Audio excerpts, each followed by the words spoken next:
Hey, what's up? My name is John Bonjour. I am a comic artist and film enthusiast, which makes me uniquely suited for an MCU rewatch to end all MCU rewatches. We are on the road to Doomsday, and I am watching everything in the MCU in chronological order. We are now on the original Iron Man, directed by Jon Favreau and starring Robert Downey Jr. and Gwyneth Paltrow. This is the first introduction to Marvel Studios that I ever had. It's the first introduction to Marvel Studios that a lot of people had, to be fair, because it was the first Marvel Studios production. But this was also the first Marvel Studios movie that I watched as a kid, and you gotta remember, I started watching these movies in like 2012, after a lot of them had come out and right before the Avengers came out, which means I could have watched them in any order, and I watched Iron Man first because my mom, shout out mom, was like, these movies are sick.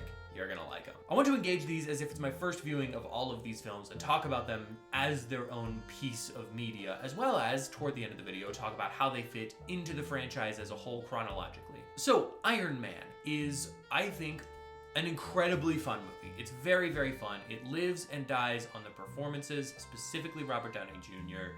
As people who know where this is all going, that's not shocking, but watching it this time, it struck me how important he actually is to this character and how important he is to the universe as a whole. The snide, bombastic, kind of aggressive version of this character is so integral to this movie working because there is a great character arc in this film. And I didn't realize that growing up as a kid. Like, I did not at all see any of the political stuff that was happening in the movie. I didn't see a single bit of it. I also did not see Robert Downey Jr. I didn't see Tony Stark developing as a character and learning from his mistakes, learning from the people around him, growing, becoming a better person as well as a better inventor. I didn't see none of that. I saw a big guy with laser hands shoot a bigger guy with gun hands, and that is because I was a child. I think the movie is also pretty reliant on Jeff Bridges as the villain, as Obadiah Stane. He plays the character in a very, like, it's Jeff Bridges. You want to love him. He's heartwarming. He's kind. And I think that that's important. That casting was really good because you do care about him for the very first, half of the movie. You care a lot about Obadiah Stane and his relationship with Tony Stark. Knowing how this movie was made, in that a lot of it was just kind of made up on the fly, it has a little bit of that energy. And I think when it first came out, you'd probably be like, whoa, no way. Having seen it several times and watching it now, I think knowing that only makes the movie better. It only makes it more fun that there's this kind of energetic, lively back and forth that doesn't feel like people writing dialogue. It feels like these characters interacting with each other and being just kind of shitty to each other sometimes. It's very fun, especially with like Robert Downey Jr. and Gwyneth Paltrow. With Tony and Pepper, that relationship really develops in this movie in a way that I didn't pick up on at all. Also, the action sequences in this movie are, although few and far between, very, very, very fun. The original sequence in the Middle East where he puts on the Mark I suit, great scene, great chase, great escape sequence, really exciting. The scene where he goes back in the Mark II or III Iron Man suit, probably the Mark III, I guess. The classic Iron Man scene, right? Where he shoots the little, somebody shoots a missile at him and he dodges it and he shoots it back at them. That scene is so much fun, and it develops the fighting style of Iron Man. It develops the heart of Iron Man. I didn't realize how much of a character moment that was watching it again, watching it for the first time. You see that moment as him finally breaking and realizing, I have to do this because no one else is going to. A very good character moment for Tony Stark. Him putting that much weight on himself is really interesting. And then the final action sequence, I always kind of remember the rooftop bit as being the final action sequence. There's a whole fight with the Ironmonger, with Obadiah Stane, through the city, through LA or whatever city that is, San Francisco, I can't remember. Through that city, there's a fight with the Ironmonger where he's throwing cars at Tony, and Tony's trying to bounce around and punch him, and it's a good fight. It's very fun. Ironmonger is a fun villain. He's a dynamic looking villain. I like that they kind of made him look like Jeff Bridges. I like that. I think that's very funny. Or maybe they just cast Jeff Bridges because he kind of looks like the Ironmonger suit. I honestly don't know which one it is. I think if I have any complaints about the film, it's a little bit dated. You're starting to see that early 2000s feeling, although I don't think it really stands out. And it does kind of put it in the time of the movie. So that's not inherently a bad thing, but it is an interesting note. The costuming, the lighting, the way that this movie is shot. The further we get from it, the more out of date it begins to feel. This is the horniest Marvel movie, I think, maybe Eternals. As a out of the fiction, it's interesting to see them starting this universe in this kind of pushing buttons, making these character choices, and the further we go into the universe, the more and more locked in we get into what these things kind of look and feel like. It's very fun to see one of these that doesn't look or feel like those in a lot of ways, and I think that this sets the tone for a lot of the movies going forward, but it also, I think, kind of breaks the tone for a lot of the movies going forward. On rewatch, I really, really loved the first Iron Man. I had an absolutely great time with it, just on its own merits, not trying to set up the universe, not trying to do anything important. I mentioned earlier in my Captain Marvel review that there was going to be, just if we're talking universally speaking, there was going to be some challenges in the sense that Coulson has this running joke, where he's giving the entire name for S.H.I.E.L.D., the Strategic Homeland Intervention, Espionage, and Logistics Division, and there's the running joke of like, you guys have got to get a shorter title for that. And he's like, yeah, we're working on it. Does that totally work in the context of Captain Marvel? Not really, because he should just be calling them S.H.I.E.L.D. I honestly don't care. It's one of those things that I'm like, yeah, sure, a little bit of a retcon, whatever. You can argue it away, you can explain it away. Otherwise, in the context of the universe, it is very strange, just if we're looking at the universe, going from Captain America to Captain Marvel back to Iron Man, because it feels more grounded. That's part of what makes Phase 1 feel so fun, is that it is so grounded. And so it's interesting to go back and forth and see the like space side, see Earth, space, back to Earth, where it's amazing that a man can have a big metal suit. It's less amazing that a man can have a big metal suit when we were just watching people flying through the air and destroying these giant, huge ships. And, it's just, there's an element of wonder that I think is kind of missing in the contextual rewatch when you're watching it as a universe, because that's not crazy. That's not a crazy thing to see. It has to rely more on the character than it does the shock and awe of it all. And I think it really does land in that way. In terms of other universal things, this really solidifies S.H.I.E.L.D. as a presence that's kind of going around. We meet Nick Fury for the second time. It now fits really well into this kind of, he used to be this kind of softer, kinder guy, and he's just seen too much, and so now he's just like, there's a lot more going on. I think this does set up Tony Stark as kind of the heart of these characters. Like, Captain America is the bravery, Captain America is the kindness. Tony Stark is this kind of, he is the antithesis of the Captain America. He's still a good person, but he is coming at it from a completely different direction. He's angrier, he's bullheaded, and you can see those two characters, how they're going to eventually kind of come into conflict. And I think it's fun to have these well-established characters that fit so well together. It's fun seeing like the Stark stuff in Captain America come to fruition in Iron Man, and see like, hey, this is who Stark is, this is what it's become. And that's, I'm at this point, I'm just saying things that you could have already seen in the movie. This was a lot of fun. I had a really good time with Iron Man. I am excited. I think Incredible Hulk is next. I'm excited to see what that feels like in the context of all of these things. I've rewatched it fairly recently, so I'm a little bit worried that I'm just going to be kind of bored by that. But again, entering this as the first time we've ever seen it. So I will be rewatching The Incredible Hulk next. Hey, what's up? My name is John Bonjour. I am a comic book artist and film enthusiast, which makes me the only person you should listen to when doing an MCU rewatch to end all MCU rewatches. On the road to Avengers Doomsday, we are watching everything in the MCU in chronological order. We have now made it to The Incredible Hulk. We've made it to The Incredible Hulk. The Incredible Hulk was directed by Louis Leterrier and stars Edward Norton, which will be interesting later. It's a movie that I have seen far too recently, and I try to enter these as if it's the first time I've ever seen it, but I watched this last year almost exactly the same time in preparation for Captain America Brave New World, and I enjoyed it then. I was surprised at how much I enjoyed it. I picked up on a lot of things then, and if I had been making this video then, I probably would have been very hot on the movie. I would have been very high on it.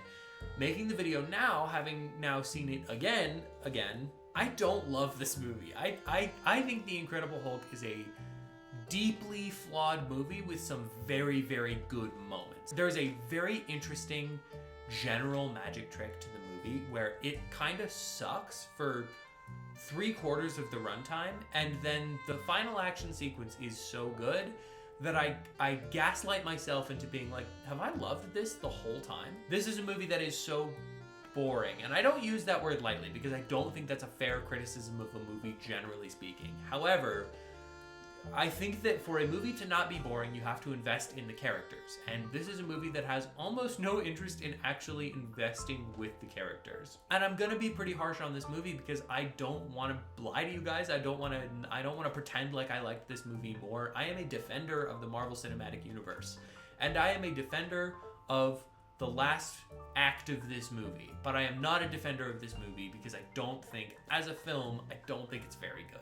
Edward Norton is a guy who I think could play a really good Bruce Banner. And in this, I think he even does kind of play a really good Bruce Banner. But he is not given anything to do. He's given no character moments. He is, at the start of the movie, he is a guy who has this horrible Hulk being inside him who is on the run from the government. And at the end of the movie, he is guy who can kind of control this horrible Hulk being in him who is on the run from the government. He gets back with Betty and develops his romantic interest with her to only leave her again, and in the grand scheme of the MCU, not see her again for another like 28 movies. But also that relationship, the dynamic between Edward Norton and I always want to say Evangeline Lilly. The dynamic between Edward Norton and Liv Tyler is almost non-existent. I feel bad about this. I feel bad about this because I see what I think we're trying to do, and I understand that it is a character choice because Liv Tyler has been good in other things. She's good in The Lord of the Rings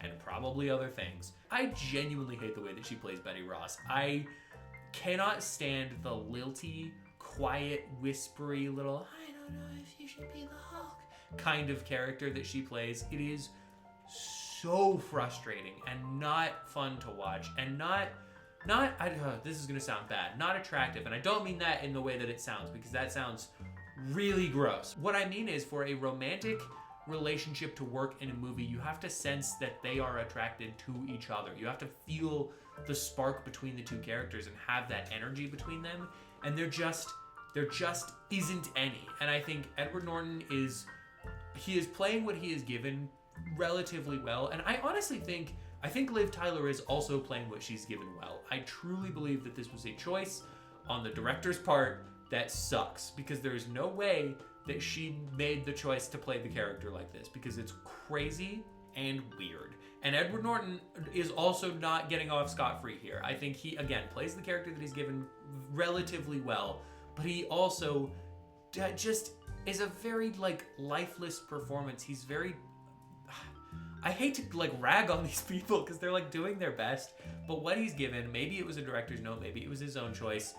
A lot of his line deliveries feel flat, and a lot of them feel just kind of meandering and not intentional and not attentive to the scene. And the problem is, the first 2 acts of this movie are reliant on their relationship. There's 1, maybe 2 decent Hulk action sequences in the beginning 2/3 of the movie, and that is not enough to make it good. That is not enough to make it worth the time. The fact that the majority of the film relies on these 2 people that A, have no chemistry, and B, are playing these characters in the weirdest possible ways. It just does not work. The fact that Tim Roth and William Hurt have more chemistry than the romantic leads of the film is not a good sign. Speaking of which, I will say, Tim Roth does a wonderful job. He plays Emil Blonsky, and he is just chewing up the scenery. Same with William Hurt. He is a cigar-chomping, loud, weird, brash American, and he is crushing that. I think those 2 characters are really fun, and whenever we're in scenes with those 2, I have a lot more fun than when we're in the quiet, romantic scenes between the other 2 characters. That said, and I think I've gotten my point out on that, the Hulk bits in this movie are astronomically good. I mean, they're just so much fun. The bits where he is actually Hulk play so well that it makes me wonder if I liked the movie. There's that field action sequence where Blonsky has kind of been juiced up and he's going out to fight him. That's a great scene. the final battle, and I really want to touch on this for a while, the final battle, the one thing that this movie gets right is understanding that this should be a boxing match between monsters. They're knocking down buildings, throwing cars at each other, using cars as boxing gloves. Like, this is what a Hulk movie should be. And I understand you absolutely cannot make a Hulk movie that is all that. It just would not make any sense. It would be way too much. It would be too loud. It would be too boring. It would have no character stakes. But the problem is this also has no actual character depth or growth or emotion. So then you're just waiting for the fun stuff to happen. And it takes a long time for the fun stuff to happen. When it does happen, I think that final battle sequence, as the way that they traverse through the city, the stakes of having all of these characters that you marginally care about enough to care that they don't die in an explosion is really fun. Having them think that they cured Hulk, which is a plot point that never fully plays for me. I think it's probably because it's a Hulk movie, and so you're pretty confident that they didn't cure the Hulk. But that's a plot point that never fully plays, but it always does land for me when they push him out of the helicopter and he doesn't transform, and then the fist coming out of the ground. Like, that's all really good. I will also say the design of the Abomination, I do not love it. I love the design of the Hulk. He is sinewy. This is probably the best the Hulk has ever looked. He's ripped and gross, and it looks like he hurts when he transforms.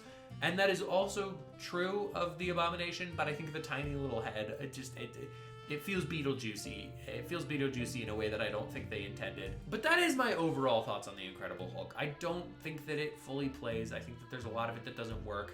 But when it works, it is working really well, and I think some of it is kind of fun. And also, I've just seen it too recently, and it makes me just don't watch this back to back with itself. This needs a 5 to 10 year gap to kind of make me forget all the stuff that I didn't like about it and sort of give it the benefit of the doubt again.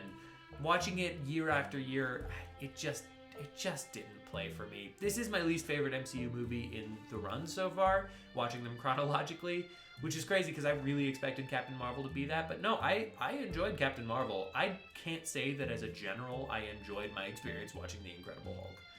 Within the universe, it also doesn't fit because Tony Stark comes in at the end and he's talking to Thunderbolt Ross and he's talking about how he's developing this team, which is just not true. Like, as we get toward it, if I remember right, Iron Man 2 is the one where he's like, we're not putting you on the team. And so that's maybe it'll work. I haven't seen Iron Man 2 in a very long time, so maybe it works in the sense that he thought he was building a team, but he actually wasn't. There's an odd feeling of like, oh, we have to tie this into itself, and it doesn't actually make sense, and it doesn't feel like they really knew where they were totally going with that. The most connection we can actually draw from this is that eventually Hulk will connect with Iron Man on some level. Eventually there will be a time where they meet, and that's the Avengers. But from a universal perspective, this is the movie that feels, I think, most separate from any of the other MCU things.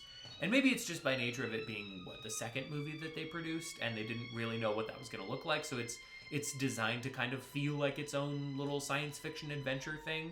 On a universal scale, it does not really fit in. It's always been that kind of bastard stepchild to the rest of the movies, and I think watching it in context of all the other movies really highlights that. This does not feel like a universe where Iron Man would show up. This doesn't feel like the kind of thing where Captain Marvel could be a part of it. This also sets up things that will eventually, way later down the line, come up in Brave New World. And I think it had absolutely no idea that was going to happen, so it's not like it's trying to set those things up. Thunderbolt Ross is a character that is important for the rest of these, and I think this does a good job of setting him up as a character that we care about. It does not do a good job of setting that up for the Hulk, but that's okay, because he's supposed to be reclusive and weird, and so when he comes back looking like Mark Ruffalo, I imagine it's going to feel like, sure, here's this guy, which is what it would have felt like either way. I did not love The Incredible Hulk. I just did not have a great time with it. There is some of it that I really like. I can't even say that I like the movie. I think that it is a frustrating watch. That said, I'm glad to have gotten it out of the way, and I'm excited to get to Iron Man 2 in our next video. So I was on cloud 9. Unfortunately, everything after that scene never achieves the high of that scene. Hey, what's up? My name is John Bonjour. I am a comic book artist and film enthusiast, which makes me the only person you should listen to when talking about the MCU. Just whole stop, listen to no one else. I am doing an MCU rewatch to end all MCU rewatches on the road to Avengers Doomsday. Today we are talking about Iron Man 2, directed by Jon Favreau, starring Robert Downey Jr., Gwyneth Paltrow, and Sam Rockwell. So this is an interesting movie in that I always attempt to go into these as I'm rewatching the MCU as a big fan of the MCU. I'm trying to rewatch these with fresh eyes, as something I've never seen before, and this was probably the easiest version of that because I genuinely haven't seen this movie in a really long time. It has been years since I saw this movie, and I've always kind of thought of it as the bad Iron Man. And I'm not 100% sure that's not true because of the two Iron Man movies that I have watched, I do think this is the lesser. But it is interesting to rewatch it and realize how much fun Iron Man 2 actually is. Sure, there are problems, and we will get to those. I think truly the biggest issue of the movie is that it is trying to do too many things.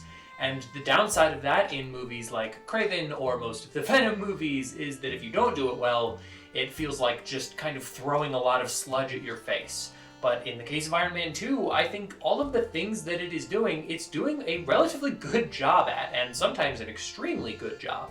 Most of what this movie does, it actually does quite well, it's just doing too many things for one movie. In my rewatch this time, I experienced what I assume it was like to see this in a theater, and realized that the first 40 minutes of this movie are perfect. They are better than Iron Man 1, the first 40 minutes of this movie. Everything leading up to the race sequence is phenomenal. Getting to see the idea of this rock star superhero is really, really fun, especially, and this is kind of in the universe side of things, but especially as we look at it in comparison to the other very famous superhero in Captain America. They very intentionally in Iron Man 2 have Stark land at the Stark Expo, and it's kind of the same thing as what Captain America was doing for his USO tours. He's doing a little dance, he's in front of a bunch of hot ladies that are also doing a dance, but in Captain America it plays as this kind of sweet, wholesome, wholehearted thing, and in Iron Man 2 it plays as this very aggressive, very loud, bombastic character description. I think it's fun that we can have something in both of those movies that is kind of the same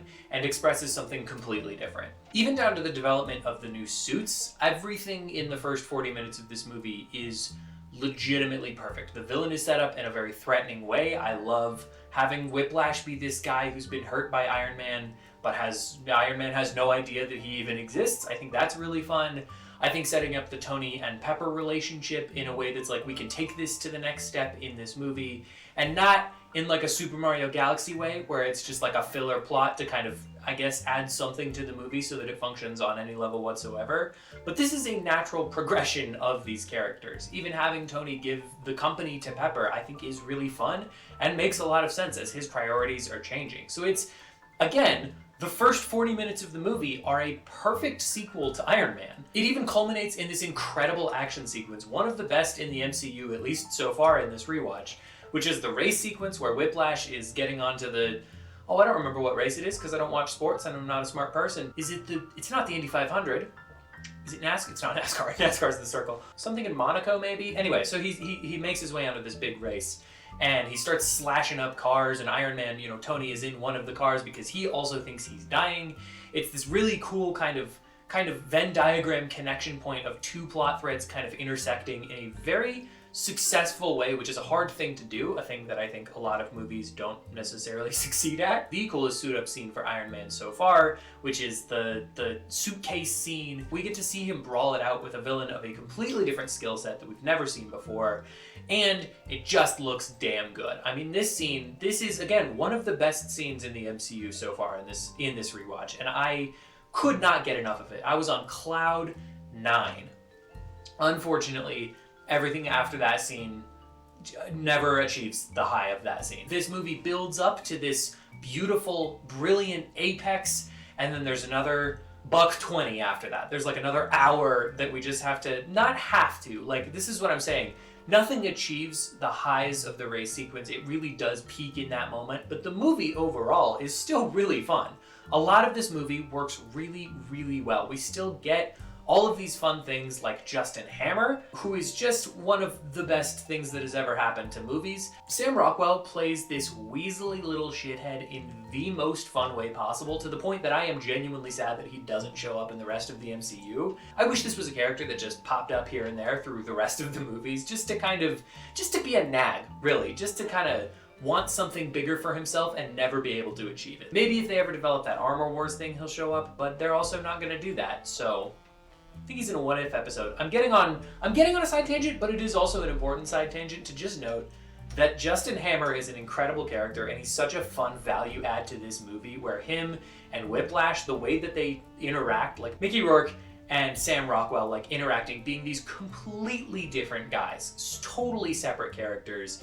It is so fun every scene that they're in. Literally every scene Justin Hammer is a part of is better than it has any right to be. Speaking of Mickey Rourke, the villain of the film Whiplash, he runs into Justin Hammer and he uses his money and he uses his resources, but really, Whiplash is the villain, and I think he's extremely fun. They play him very subtly as kind of an anti-Iron Man, I mean, in the sense that he is literally anti-Iron Man, but also they play him as this kind of reverse mirror image of Iron Man, where he too is in captivity, sort of, and he too ends up building this big, crazy suit that no one is expecting him to build under the watchful eye of his captors. It's just, to kill a man instead of to escape and save himself. I like a villain with a specific and different power set than our hero.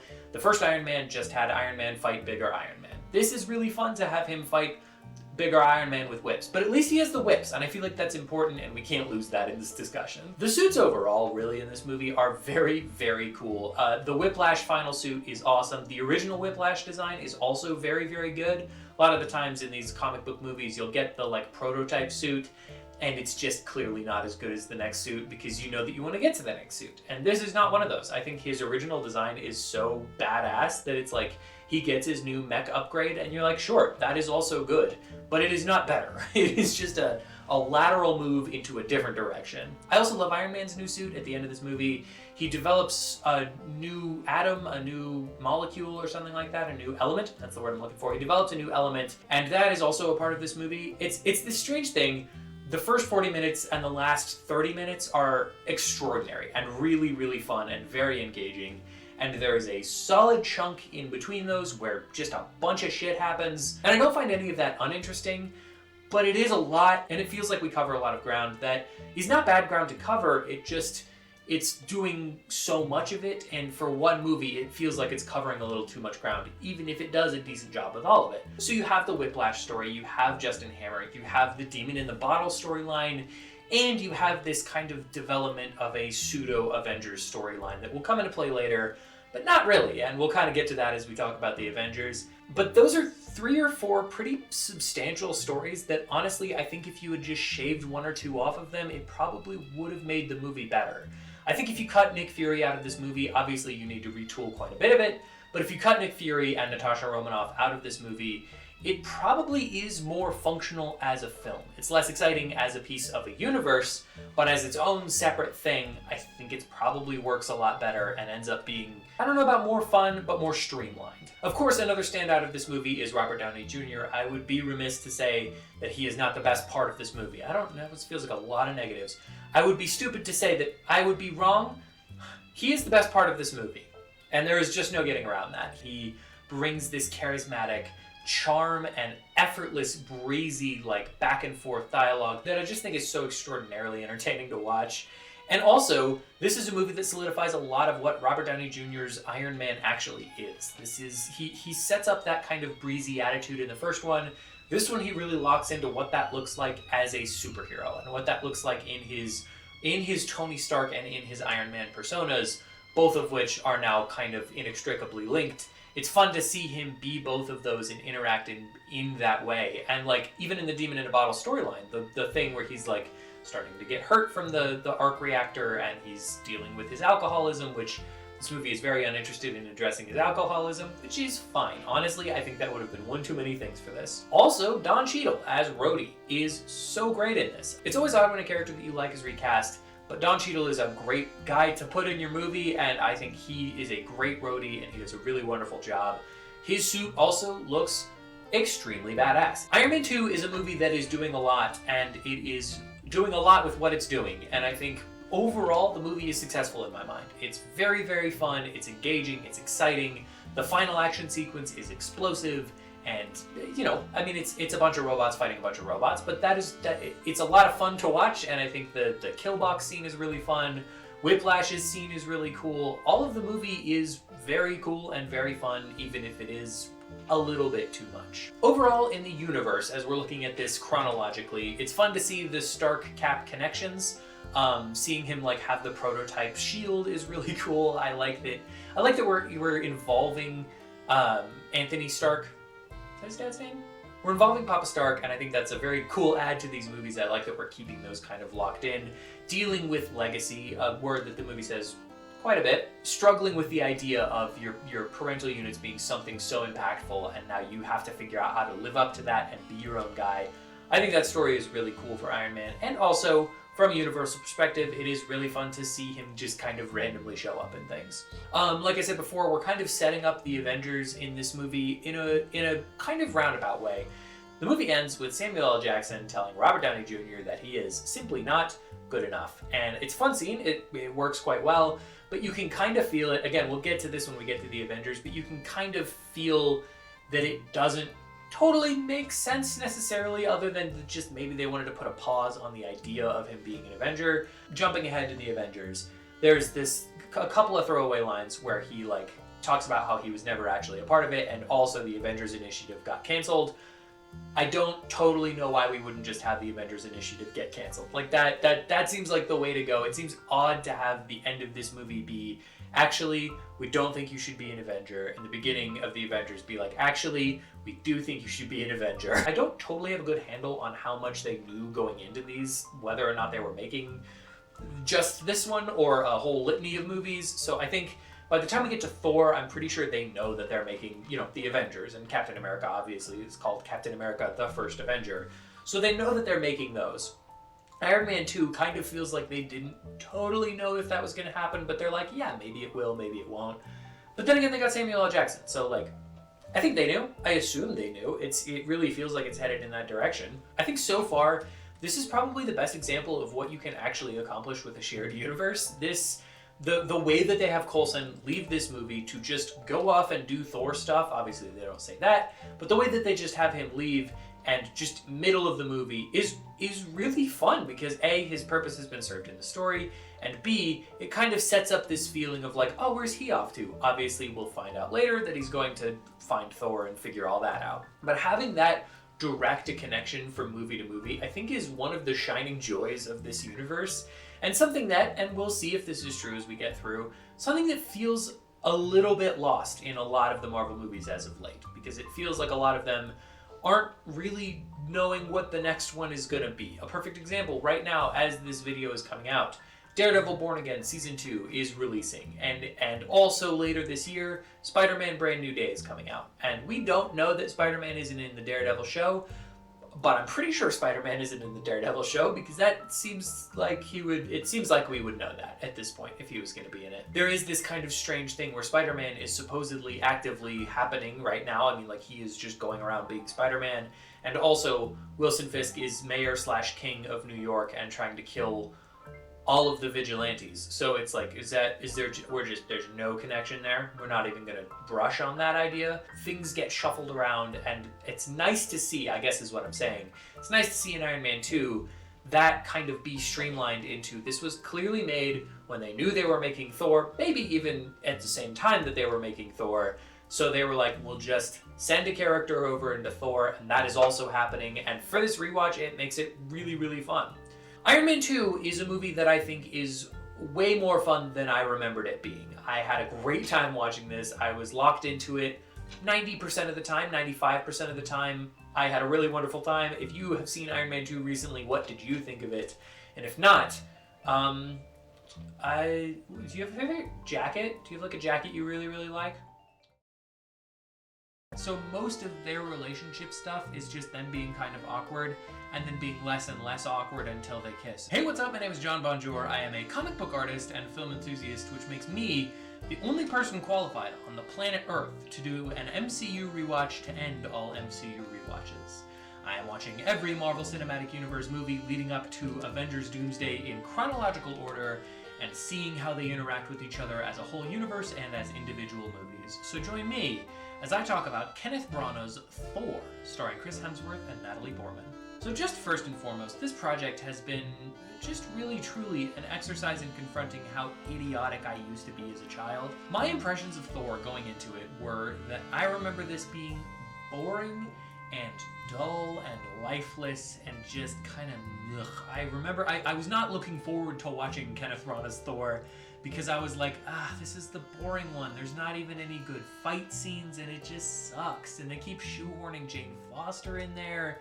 Stupid. I was a stupid little boy. Watching it again with fresh eyes, Thor is, granted, not without its flaws, but it is way more heartfelt than I remembered and way more aggressive about its sincerity, and that won me over so completely. I had a fantastic time watching the original Thor. In context of the universe, yes, but trying to forget everything I thought about the movie. This is way more fun than I remembered it being, and way more investing than I remembered it being. The movie is essentially two movies, and I think the biggest flaw in the movie is related to that. But the movie is two movies. It is this Shakespearean epic play, and it is this UFO movie set in New Mexico. And I think when it is doing those two things, it does wonderful work. I always think of this movie as being something that doesn't really go very hard into the comic booky, cool visuals and all that. And that is just entirely not true. It is this cosmic, golden, amazing city that looks ancient and technological and rad.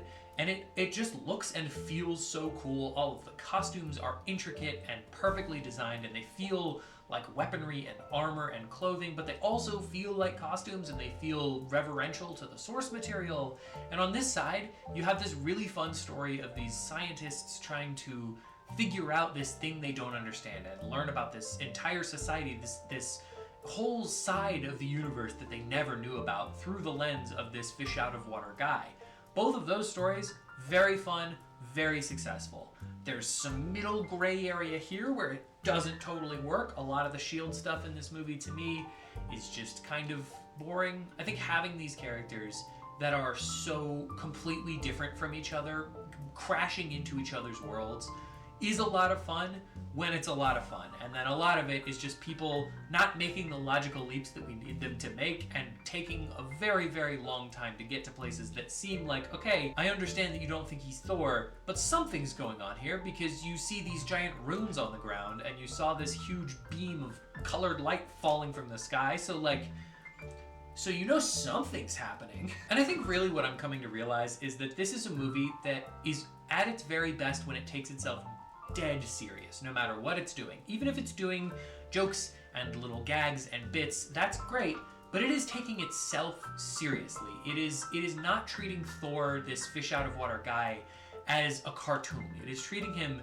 as a person from a completely different society being dropped into this situation. And to me, that's the core, the heart of this movie.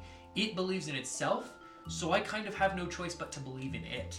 The things where they're fully Shakespearean, and most of the Asgardian stuff really feels Shakespearean, that doesn't play if they don't believe that what they're doing is right, which a huge part of that is Tom Hiddleston. He is obviously great as Loki. This is not a surprise. Everybody has that opinion. I don't think I've met a single person who doesn't like his portrayal of Loki. What I didn't realize is that he had it going from the very beginning, and what makes him work is that he believes his character so deeply, so intrinsically, that you also have to. So when there's these big, weird, dramatic things about who should be king and who's the next ruler of this otherworldly, interplanetary thing, you believe it because it's like, yeah, that guy, he wants to be king. He wants to have a little eye patch maybe and hold a big sword and control the Rainbow Bridge. This movie is also very choosy with where it plays its comic booky hand. Having things like this huge kaiju in the Frost Giants world, obviously, very comic booky. But then it also doesn't have, the 13-legged horse or whatever that is, and it doesn't have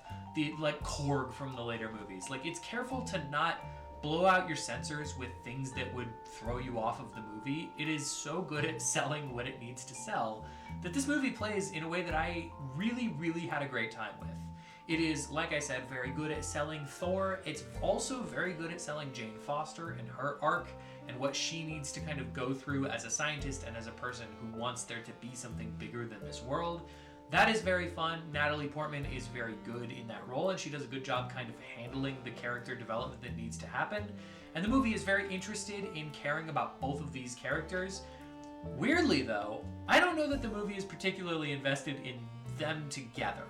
This is not a movie that I consider particularly romantic, even though I think it is trying to be. And I think part of that is because Thor's version of romantic is this very grandiose Shakespearean thing, and Jane's version of romantic is this very normal, earthly, like, even she's not great with it because she's just kind of married to her work kind of thing. And there is a version of that I think works really well, but the movie doesn't, honestly, it doesn't really have time to engage with a lot of that, and also it doesn't choose to engage with a lot of that. So most of their relationship stuff is just them being kind of awkward and then being less and less awkward until they kiss. It is a serviceable romance in a movie that kind of wants it to be more than serviceable, and I find that a little odd and a little funny, but also I don't know that it's a huge deal because overall the general swaths of this movie work tremendously well. If we're going to talk about the things that don't work in this movie, I think there are two major ones. First and foremost, the more important of the two, those two stories never fully collide in on each other, and those two sides of the movie, like those two genres that this movie chooses to be, never interact with each other in any particularly tangible way. So it is either Shakespearean or science fiction, and it's never both, which is a little weird. It makes it feel disjointed, and scene to scene, you're just watching this movie be a completely different movie than the last scene, which can make it a little hard to get into the rhythm.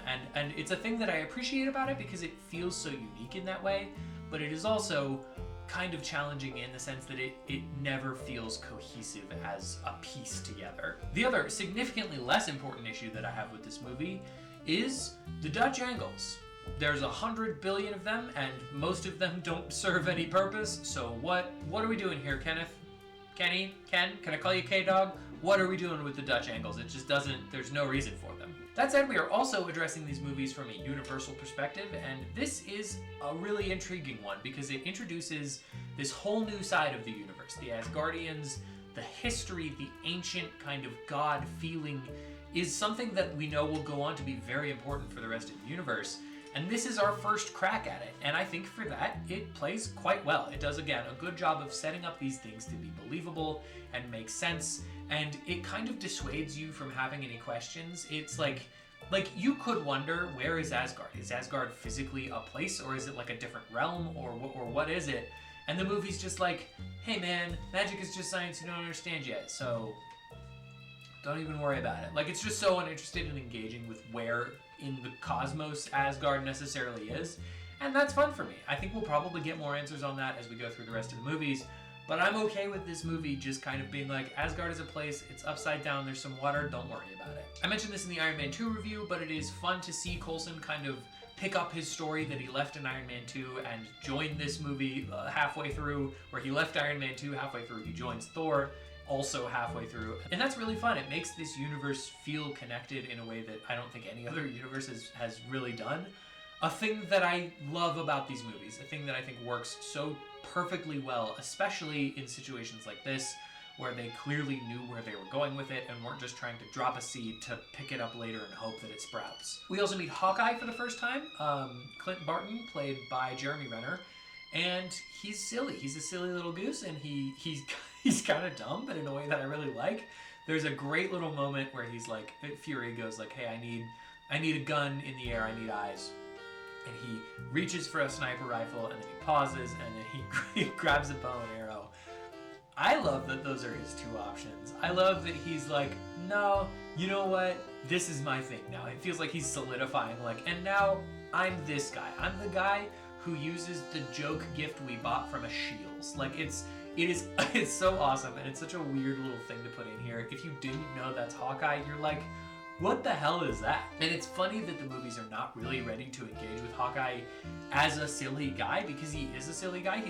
He's a person who goes around in a universe where we have arms dealers selling missiles that can explode into smaller missiles and just decimate entire regions. And he has a bow and arrow. And that's silly. I mean, it just is silly, but it's silly in a way that I think is fun, and in a way that if we engage with it, it can be even more fun. And this, and we'll get to it later, but Avengers, not interested in engaging with how silly Hawkeye is, but it is indescribable how much I love him. We also see Agent Sitwell, who will be important later in Captain America Winter Soldier. I'm pretty sure, I think that's him. I don't know. There's a bunch of agents. He's there. Don't worry about it. Obviously, the big thing that this movie does is set up the major players in the Avengers. We're setting up Loki as this big villain that will come back in the Avengers. We're setting up Thor as this otherworldly, godly presence that will come into the Avengers. And I think the movie solidifies them as interesting characters that we know enough about and care enough about that when they show up in the Avengers, it's wild and weird and fun. It is odd, just from this movie's perspective. From a Universal perspective, it makes perfect sense. Loki dies at the end of this movie, and he comes back also technically at the end of this movie, but really in Avengers. For the story that this movie is trying to tell, it doesn't really make a lot of sense. Like, Loki sacrifices himself really mostly out of, like, shame and guilt, and he dies, and then Thor has to reconcile with that his brother was not the person that he thought he was. Odin has to accept that his adopted son tried to take over the throne.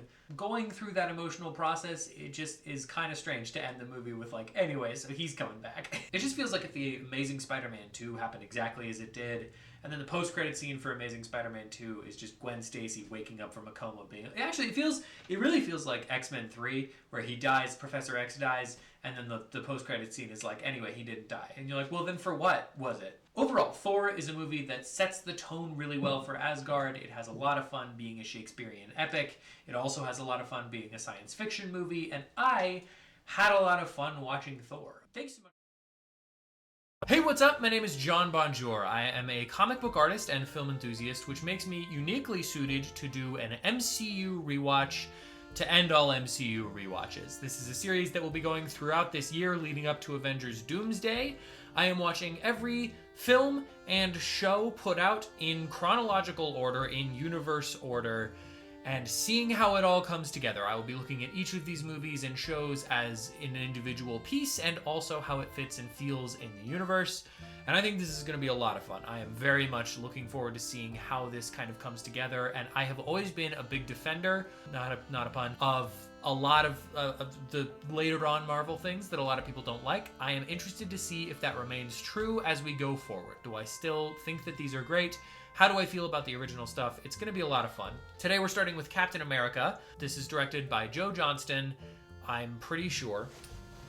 This is just a professional way to do this. I like to keep it profesh, you know what I mean?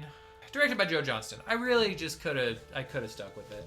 Directed by Joe Johnston, Captain America, The First Avenger, is a very interesting film. It's a movie that kind of, in my original watchings, you gotta remember, when I watched this movie, it was in 2012 when The Avengers was gonna come out, and I was 11, right? Like, I was not a connoisseur of film. I didn't know for beans. I didn't know what I was talking about, and so Captain America has always been a movie that in my mind is a little boring and a little bit just kind of like, yeah, but that's like an old one. That's one of the old ones. It's the same stupid feeling that I used to have about like black and white movies, where I used to just think if there wasn't color in a movie, it was like, what's even the point? Which is hugely close-minded of me, but also, again, can't stress this enough, 11. I was 11. So the idea of this thing being like a period piece set in World War II, I didn't know anything about World War II. I knew Hitler was a bad guy, and I mean, I guess that's good. That's a good start, but it's not like I was a huge World War II kid.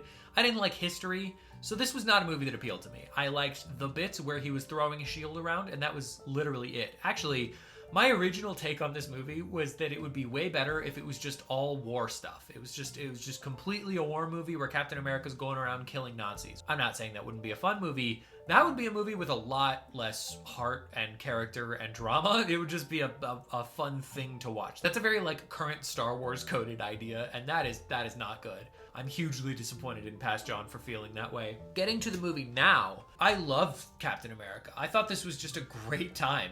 There's so much to love about it. Chris Evans, first and foremost, was truly born to play this role. He has that good old American charm while also having the kind of grit and going against his superiors kind of energy that you needed in Captain America. He's firm. He's also like firm, but I mean he's like firm in spirit. He plays that character with such a like truth to it that anybody else might not necessarily. I don't think he's the only guy who could play him, but I do think it's just phenomenal casting. Sebastian Stan is also in this as Bucky Barnes.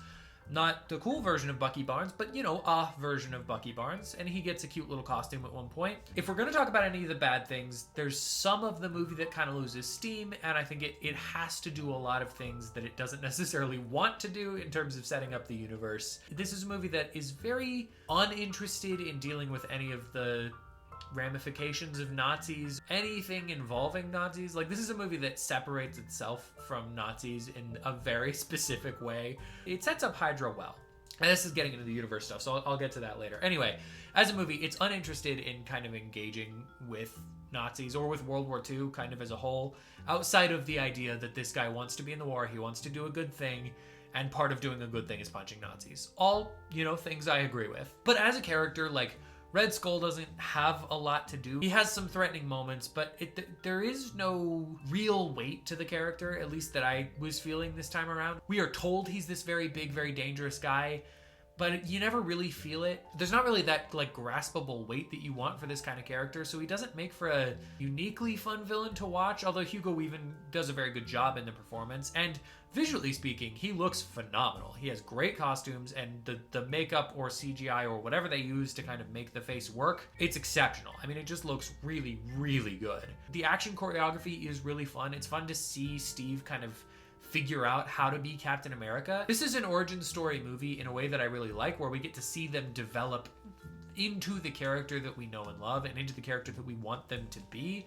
But it's never a story about how they are terrible at doing this, and then there's a montage, and then they're good at it. You watch him develop his fighting style throughout this movie, and we'll get to future movies as we go on, but in future movies, he develops his fighting style a lot.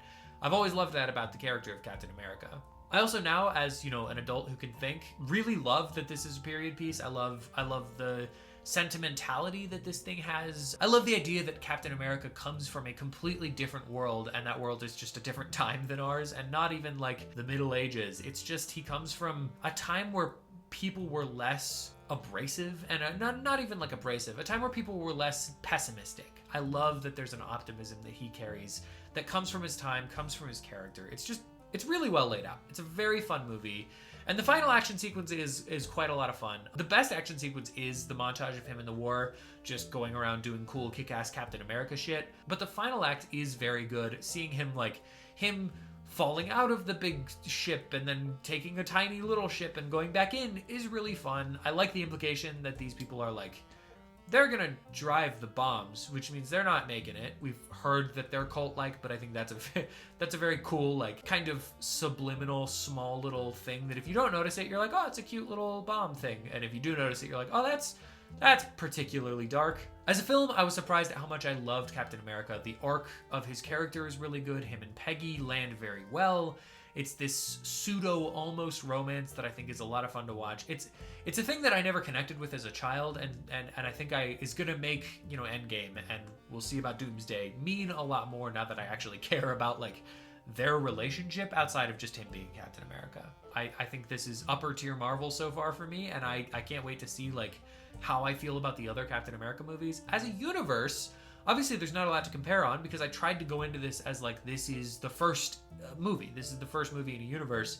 But I think knowing where we're going, it does set up a lot of things really quite well. It sets up S.H.I.E.L.D. in a fun way. It sets up Captain America and the Starks. It sets up this world where these things are kind of destined to meet each other in the Avengers. The seeds are being sown for things that will make sense and come together later on, but not in a fan servicey way, not in a way that feels like it's trying to make something obvious or anything like that, but it is cool to see, like, part of the fun of the Marvel Universe is that it's connected and that there's things that just sort of come together and become like their own ecosystem of storytelling. And I think that's what makes this so fun, and also a thing that not everyone can do and not everyone should do. But part of what makes the universe so fun is that it's connected. And this is a really fun start to the universe, and I think it does a good job sort of lowering you into this. It's a world that feels real and feels honest, and it kind of slowly sets you into the idea of superheroes. Up next, we do have Captain Marvel, and I am very interested to see how that plays in a direct response to this, but for now, that's been Captain America. That's my Riri Williams review. I'm vamping. I'm getting lost in the sauce. That's my review of Captain America, the first Avenger. I just want to say before you light me on fire in the comments that I like this movie. I like this movie a lot. I dare say I even love this movie for what it is. Hey, what's up? My name is John Bonjour. I am a comic book artist and film enthusiast, which makes me the only person qualified on the planet Earth, and perhaps in the entire multiverse, to do an MCU rewatch to end all MCU rewatches. I am viewing every Marvel Cinematic Universe movie in chronological order to see how it plays individually as a film and also as a universe. Rounding out Phase 1, Marvel's The Avengers, directed by Joss Whedon and starring literally everyone from the movie's past. This is going to be an interesting video because I have a lot of thoughts on The Avengers, and when I was 11, I thought this was the coolest shit I've ever seen, and now I don't necessarily think that. I have a lot of love for it, but I don't think that this is the best movie ever made, and it's interesting trying to reconcile that in my head and in my heart, and also on the camera, on the film, on the footage. You know, the talkies. I just want to say before you light me on fire in the comments that I like this movie. I like this movie a lot. I dare say I even love this movie for what it is. The thing about The Avengers for me is that it fully understands what needs to work for this movie to work, and I think that it does a good job of making those specific things work. Notably, the character interactions and the fight scenes. The character interactions on this side, we're talking characters from a bunch of different subgenres of comic book movie, a bunch of different movies that made us care about these characters, all coming together to form this pseudo team to fight this larger enemy. It's a big undertaking. This is a hard movie to write, and I think overall it does a solid job of making these characters each have little shining moments where they get to kind of express who they are and interact, and you get to see these characters meet each other in fun ways. The idea of all of these people coming together is ripe with possibility of what that could look like, and I think, generally speaking, The Avengers succeeds in creating fun situations for those characters to kind of live in and interact in. I also think the writing is a pretty big issue in this movie, and I'll get to that. But on the other side, you also have the fight scenes that need to succeed in this movie. They need to be cool, because at the end of the day, it is still a comic book movie, and if comic book movies don't have cool fight scenes, I don't want to say they're not worth it, because I'm sure there are examples that are absolutely worth it, but man, that's a big draw. That would be like having a Godzilla movie where he doesn't like shoot the breath, you know, or having a Godzilla movie where a building doesn't get destroyed. It's like you have to have solid fight scenes, and to me, the best thing about The Avengers is the fight scenes. I think they are very well orchestrated, well set up, well shot. They're fun and engaging, and I'll also get to that in a little bit. The problem that I mentioned before is that the writing in this movie is so hit or miss for me that I have a hard time engaging with it fully. For every really fun, well-written, well-delivered joke where these characters interact with each other and try to figure each other out, you also have a lot of really silly, cheesy, unsuccessful jokes that don't land and don't feel right. And I've never been one of those guys that's like, oh, Marvel's too jokey. Like, there's too many jokes in Marvel. I'm having too much fun in my Marvel movies. The problem is, I think there are examples of extraordinary jokes in this movie and examples of pretty lazy, not very funny jokes. The, oh, he's right behind me, isn't he, kind of jokes that I don't really love and they feel childish in this movie that didn't need to feel childish. Coming right off of Thor, it's interesting to see Thor be a movie that takes itself 100% seriously and The Avengers be a movie that doesn't necessarily take itself 100% seriously. There are a lot of times where it is, and that's why it's odd, because it's this mixed bag. I also don't think it's an entirely Joss Whedon issue, because I think there's a lot of things that Joss Whedon has written and done that I really liked. But also, I think he's a pretty substantial part of why this feels kind of strange. It feels like he's taking these characters and sometimes fully understanding them, but also sometimes using them as this kind of pastiche version of the character to make the characters interact in ways that they need to interact to get you to the next thing. There's moments where they figure out that Loki is being manipulative and that he's leaving little hints and messages, but they never totally explain why or how that's true, or if they would even assume that, and if they can assume it, how does figuring out any of that really make any sense? They treat him like the Riddler, and he's just not the Riddler. Like, he might not have this master plan, and he's given no reason for us to believe that he has this master plan, other than that he is the trickster god, a thing that I guess we know, but Thor hasn't really shared that with anyone. So it's this strange thing where there's lots of examples of characters kind of interacting with each other in ways that move the plot where it needs to be, but don't necessarily make sense for this character.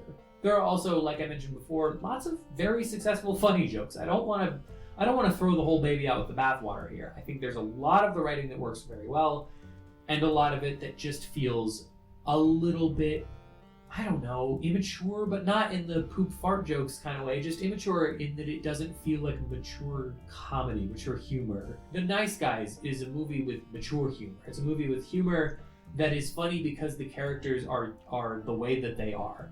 And this feels like there's a lot of those, that there's a lot of mature jokes in that sense, and there's also a lot of jokes that just kind of feel like we wanted to write a joke here, so they did. Enough about that. My other issue is that the movie also doesn't look very good for the first 2/3. It looks plain and bright and kind of like a TV show, which is a kind of a nitpicky thing to say, but especially, again, coming off of Thor, which is just oozing with depth and dripping with contrast, having a movie coming from that and then moving to this, where it feels like they just kind of got two major lights. I mean, it feels like they got my exact lighting setup, where I have a ring light here and an overhead light here, and I went, that's good enough for what I'm doing. And it is good enough for what I'm doing, because I'm not making a multi-million-dollar movie.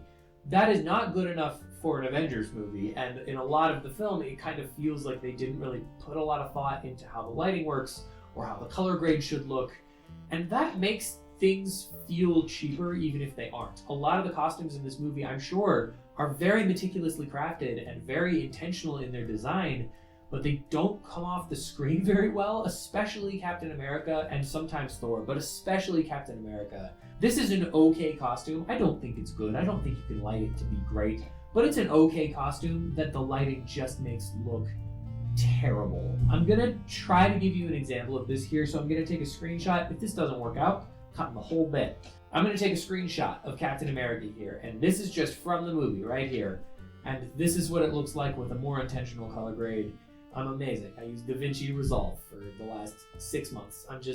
I'm a professional. But I do think it's a shame to have this movie feel a little bit cheaper, because it makes the jokes feel a little bit flatter. It pulls everything that's going on just back and down a little bit in a way that is a huge bummer, because a lot of this, I think, with a deeper color grade and a little bit better lighting, would have felt more cinematic and more real and more tangible, and it ends up just not feeling that way. That said, the third act of this movie does just absolutely rip. There's just no getting around it. This is an incredible third act. It has the same solution as The Incredible Hulk, which is just have a great third act, and it makes me forget about the rest of the movie. But I think this is a much more successful movie than The Incredible Hulk, just so we're clear. The third act of The Avengers seals the deal in making this movie so fun and so good, and well worth the time that it takes to get there, even if it's a little rocky on the way there.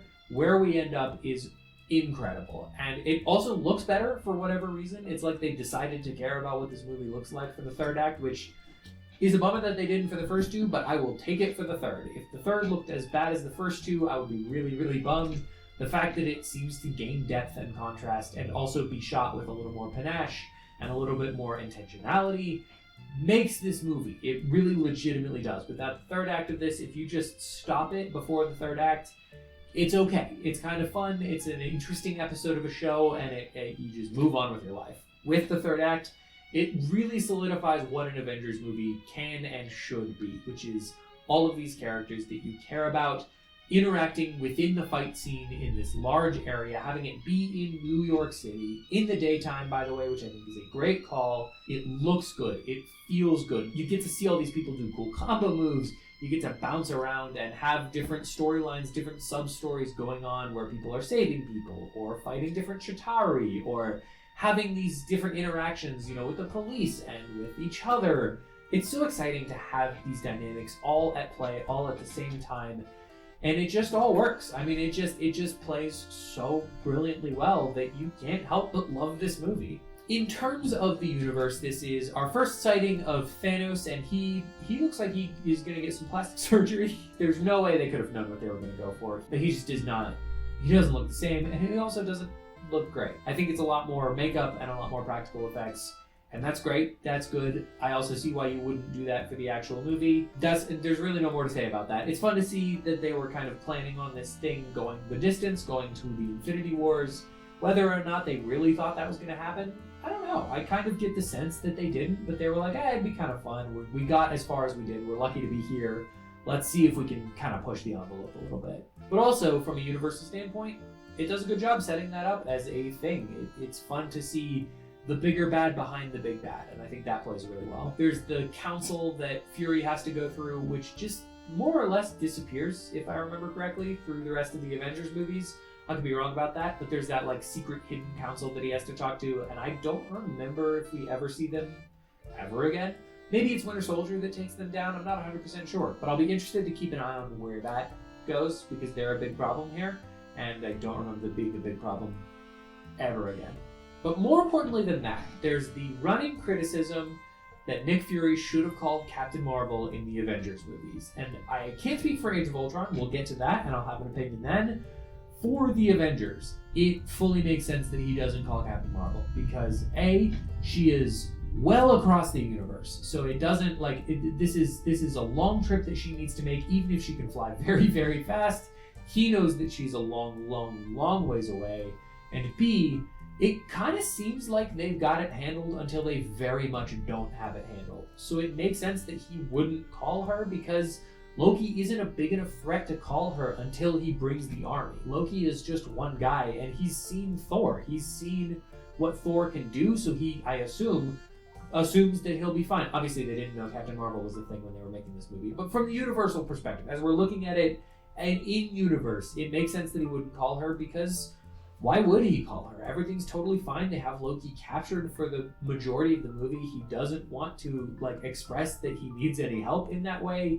He already has a bunch of Avengers, so introducing another person to this team kind of wouldn't make sense, because they're just barely getting their footing. And by then, it's too late to call Captain Marvel anyway, so what would be the point? They're already fighting, and he probably has bigger things to be dealing with, a la the nuke that they're trying to send to New York, to phone a friend. So there's my thoughts on the Avengers. It is a flawed movie in ways that I kind of didn't realize when I was growing up. I'm confronted with those flaws, and I think it would be disingenuous for me to not mention them and not mention that a lot of the first 2/3 of this movie I didn't struggle through. It's a very watchable movie, but I didn't love. And yet, The Avengers is, at the end of the day, a great movie. There's 40 minutes of third act, so there's a long time for the movie to make up for its generally minor sins. I had a great time, even if there are things that I don't love about it.